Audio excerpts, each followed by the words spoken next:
this is my diatribe in general with the Dallas Cowboys is you simply cannot explain or contextualize everything that leads to the bad things that happen with them because there's too much, right? Because the moment you bring up one thing, the moment you talk about, well, they shouldn't have traded Micah because they said they were, allotting salary cap space to him that they ultimately didn't utilize. Then you end up in a different argument because the argument becomes, well, Micah, he was laying out on the trainer's table, whatever. Like there are too many different tentacles to each and every individual story with the Dallas Cowboys that you simply cannot cover it all unless you live in this world like we do.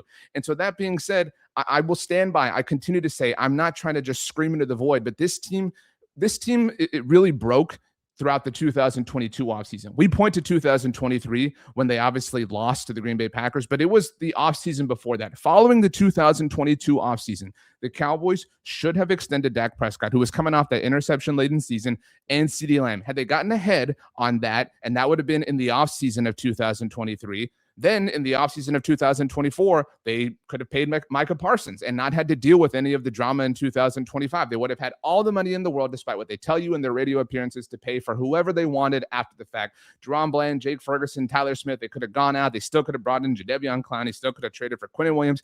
Pick your favorite move. They still could have done it, and they could have kept other players who left in free agency as well. But it's this lack of forward thinking. It's this lack of proactivity. It's this insistence on doing things their way in the name of clout or in the name of being the headline on First Take, in the name of consuming all of the oxygen in the room. But we're talking again about an offseason that was now almost 3 full years ago. So they are paying the price, obviously, literally and metaphorically, of inactivity for the last 1,000 days by not doing anything in a proactive sense for 3 full off seasons. They have done an inordinate amount of damage to their roster and therefore to their culture. And I give Brian Schottenheimer a lot of credit for trying to build it up. And I think there are different types of culture, but it's not a secret. People bring this up with George Pickens all the time. Why would his agent want to sign an extension now? They know the Cowboys will, drag it out and he can get more money then. Yeah, they've created that. The Cowboys front office has created that stereotype. So I agree with you, person who ultimately says that sort of thing in my Twitter mentions.